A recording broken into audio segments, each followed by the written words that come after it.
Tuesday night, Kentucky Senator Rand Paul showed up on Sean Hannity's show over on Fox So-Called News. And during that interview, Senator Paul called out liberals. He said, liberals have no idea how capitalism works. Actually, let's just set the record straight. It's Senator Paul who apparently has no idea how capitalism works because, like most Americans, he confuses capitalism with free enterprise. I mean, let's look at this. At its core, the economic system we have here in the United States is based on a couple of basic things. Number one, the right of any person or group of people to run and operate a business, at least a legal business. And number two, the right of any person or group of people to buy goods or services from the business of their choice. Right? It's just pretty simple stuff. This is called free enterprise. Right? You can start an enterprise. You're free to start an enterprise as long as it is legal. That's not called capitalism. Now, I realize that, the people have, over the years, the definitions have gotten fuzzy, sort of like democracy and republic, but free enterprise is a system designed to give people the broadest choice of goods and services possible and reward those people who provide the best goods and services. We call them entrepreneurs, right? If you ask somebody like Rand Paul, he'd say somebody participating in this sort of a system is a capitalist. In fact, if you walked up to probably 100 Americans on the street in any city or any rural area in America and said, "Are you a capitalist?" Probably 95 out of 100 would say yes. Of course I'm a capitalist. I'm an American. Aren't we all capitalists? Sorry. The cleanest definition of a capitalist is someone who uses their money, their capital, to make more money. They make money with money. Some capitalists do this by investing their capital in the stock market. Others do it by investing in other people's startup businesses. They're called venture capitalists. And arguably, these kind of capitalists play a role in our society. I mean, sometimes they help small businesses get on their feet. But here's what you're not going to hear on Fox News or CNBC. Capitalists are not that productive, and they aren't actually necessary. Many of them are just like Paris Hilton. They sit on their butts by the pool all day waiting for the dividend check to come in. They make money while contributing absolutely nothing to the rest of society. And here's the thing. Free enterprise works just as well without capitalists, capitalism, or even venture capitalists. Worker-owned cooperatives are just as successful as any business backed by money from Wall Street.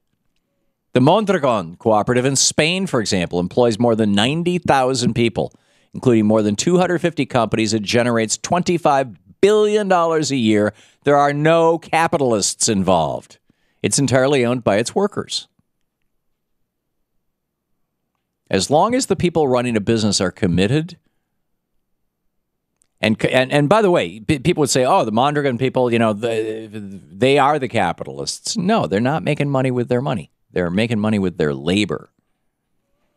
So as long as people in a business are committed and their customers like what their business sells, it's going to succeed. I mean, free enterprise works with or without capitalists.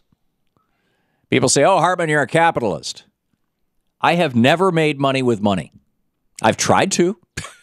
I tell you. I've tried to. I've tried to invest money in the stock market. I have net in my life lost more money than I made, which is why I think that Social Security is a fine thing.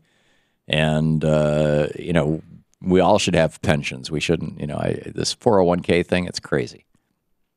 Anyhow, I digress. Too much capitalism is actually dangerous.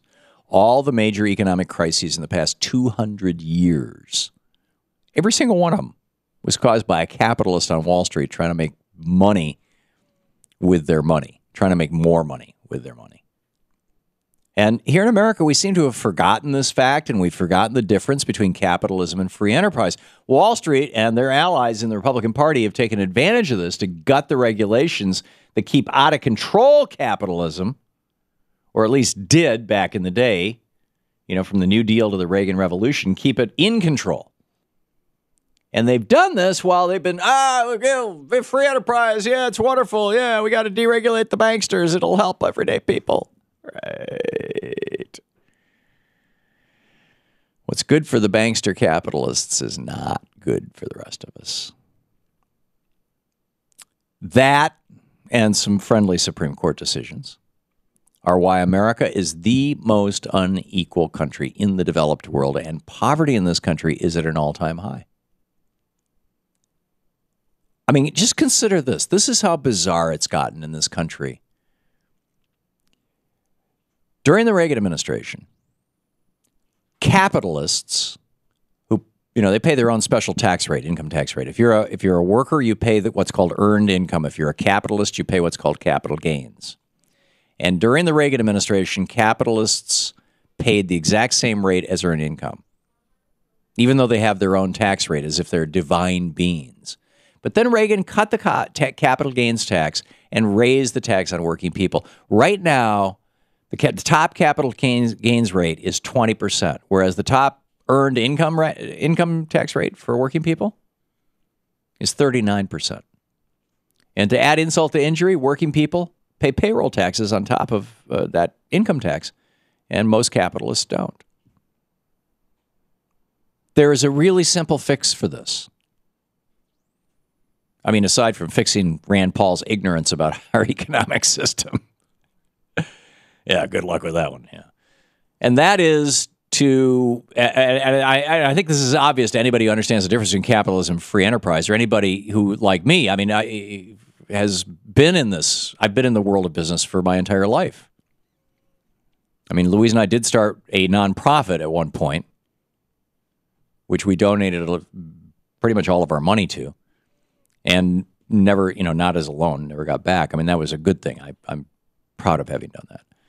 But the businesses that I started, the first business I ever started, I started with an unemployment check. I mean, I lived on unemployment while I started this company, which technically I guess is against the rules. But hey, actually I wasn't making a profit. I didn't make a profit for the first year and a half. And I was only on unemployment for a few months. But in any case, the most profitable business I started with a $15,000 line of credit on my American Express card. That's not capitalism. That's being an entrepreneur. So why is it that we treat capitalists, Paris Hilton, Mitt Romney, why is it that we treat the people who make their living, the people who make money with money, we treat them differently? Why do we have a special tax rate for them? We need to diminish the role of people who only want to make money with money, the capitalists. They should pay a higher tax rate than everybody, frankly. You want to make money without working? You want to make money by just, buying stock and sitting back and getting the dividends like Paris Hilton does? You pay a higher tax rate than people who actually work for a living. Or at the very least,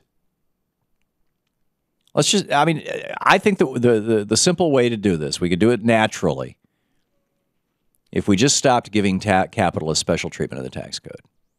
I mean, right now, thanks to low capital gains tax, predator capitalists like Mitt Romney and spoiled heiresses like Paris Hilton pay lower tax on their income than working Americans do, just because they make money from money instead of from working for a living. There shouldn't be a bigger incentive to make money by investing than money running a bakery. If we stopped rewarding capitalists for just being capitalists, that would even the playing field. And combine that with, for example, small business loans, entrepreneurs get a bigger advantage. So, simple solution here. Just a simple solution. Do away with the capital gains tax. Make all income the same. Everybody pays the same tax rate. Let's ditch capitalism and embrace free enterprise.